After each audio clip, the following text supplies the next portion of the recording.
তোমার যে পার্সন আছে তোমার সঙ্গে কুল বিহেভিয়ার করছে, সাইলেন্স জোনস মে তোমাকে ফেলে রেখেছে, কোনো রকম কমিউনিকেশন হচ্ছে না, আর হলেও সেটা ঠিকঠাক হচ্ছে না। পুরো ভিডিও বলবো, শুনতে থাকো। ওকে, এগুলি কি হতে থাকবে নাকি কোনো চেঞ্জ আনবে নেক্সট অ্যাকশানে, সব কিছু বলছে। যে বা যার জন্য তুমি দেখছো সে যদি তোমার সাথে কোনো কিছু গলতি করে থাকে, কোনো কিছু গলত পজিশনে তোমাকে ফেলে দিয়ে চলে যায়, তার কর্মা রিটার্ন হচ্ছে এই সময়। ঠিক যেমনটা তোমাকে সে করেছিল, সে নিজেও সেটা জাস্ট রিটার্ন পাচ্ছে। এখানে যা এনার্জি আমি দেখতে পাচ্ছি, কোনো কিছুই তো স্টোরি করে বলা যায় না, যা আসে সুগার কোট করে বলা যায় না, যা আসছে তাই বলছি। ওকে, কোনো জায়গায় যদি ব্লকেজ থাকে তুমি নিজে ইনার ওয়ার্ক, মেডিটেশন বা হিলিং করতে পারো, কারোর থেকে নিজে যা মারছি। ওকে, সময় তোমার ফেভারে আসছে, ভাগ্য, ডেস্টিনি, তুমি যেটাই বলে থাকো ওয়ার্ডসে, তোমার ফেভারে আসছে। তুমি ছেলে হতে পারো, তুমি মেয়ে হতে পারো, কেউ শুনতে পারো, ম্যারিড আনম্যারিড কেউ ভি, ঠিক আছে, তোমার ফেভারে সময় আসছে।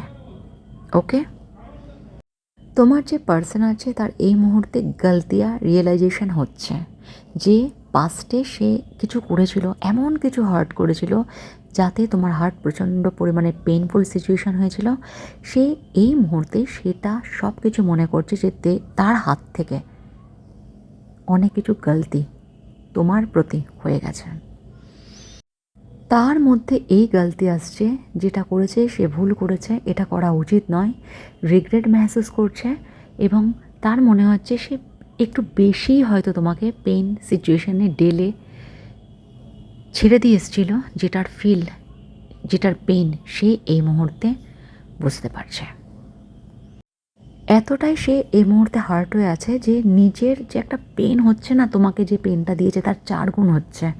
তো নিজে না ওই পেনটাকে নিচ্ছে যে আমি অন্যায় করেছি এবং সেই অন্যায়টা আমাকে সইতে হবে। আমাকেও যেন ভগবান, নিজেই নিজেকে বলছে যে আমাকেও যেন ভগবান এই পেনটাই দেয়, কারণ সে তোমার সঙ্গে যে পেনফুল সিচুয়েশান ক্রিয়েট করেছে সেটা হওয়া উচিত ছিল না।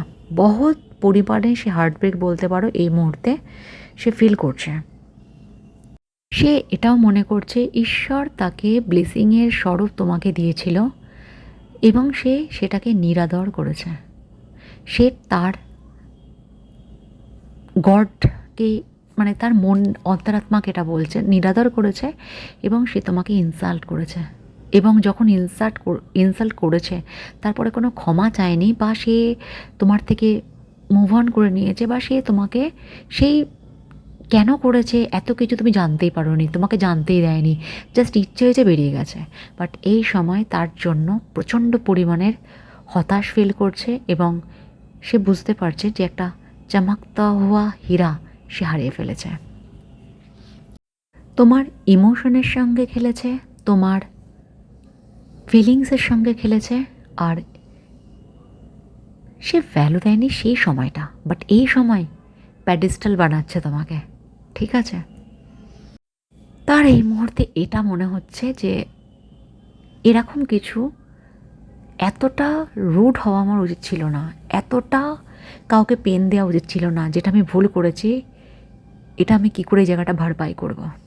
প্রচণ্ড পরিমাণের sad energy, soul crying energy তোমার পার্সনের মধ্যে এই সময় পুরো ভরপুর রয়েছে।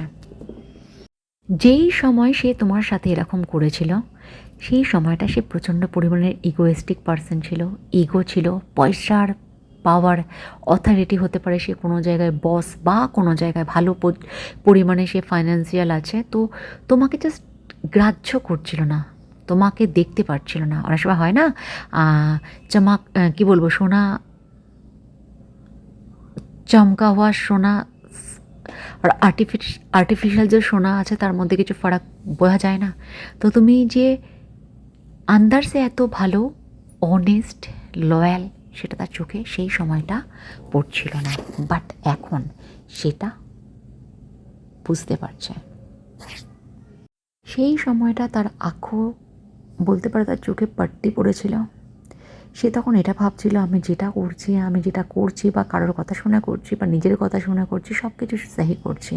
কারণ পয়সার যখন পাওয়ার থাকে না, মানুষের ইগো চরম পর্যায়ে থাকে, বা কোনো জায়গায় যদি পজিশান থাকে, ভাবে যে গদ্দি সারা জীবন একই রকম থাকবে। তো এরকম একটা বেহাল অবস্থায় সে তোমার সাথে ক্রিয়েট করেছিল।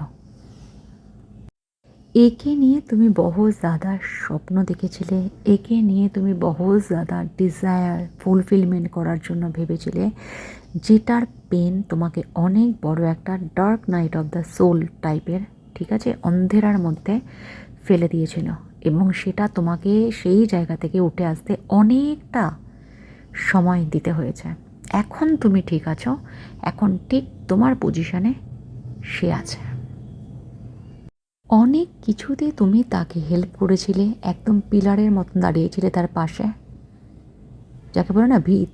নানান দুঃখে নানান জায়গায় অনেকে ফাইন্যান্সিয়ালও প্রচণ্ড পরিমাণে হেল্প করেছিলে, যার মর্যাদা সে দেয়নি, যার ইমোশনাল যে এত সুন্দর তাকে আগলে রেখেছিল, তার সেই মর্যাদাটা সে দেয়নি সেই সময়টা।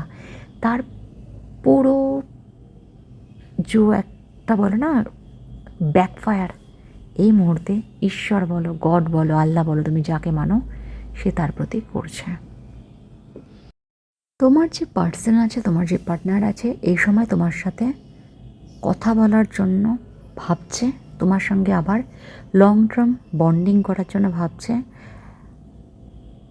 কিছুদিন আগে পর্যন্ত যে তোমাকে সাইলেন্স ট্রিটমেন্ট দিচ্ছিল, কুল বিহেভিয়ার দিচ্ছিল, যে তোমার ভ্যালু করছে না, যে তোমার কদর করছিল না, সে তোমার ভ্যালু বুঝতে পারছে, ঈশ্বর দ্বারা ডিভাইনলি গাইডেড বুঝতে পারছে, অনেক কিছু সিনক্রোনাসিটি সে দেখতে পাচ্ছে।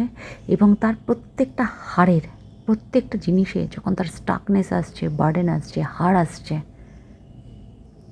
সে যে পাপ করেছে সেটা বারবার মনে করছে, আমার এটা এরম করার জন্যই আমার প্রতি এরকম হয়েছে।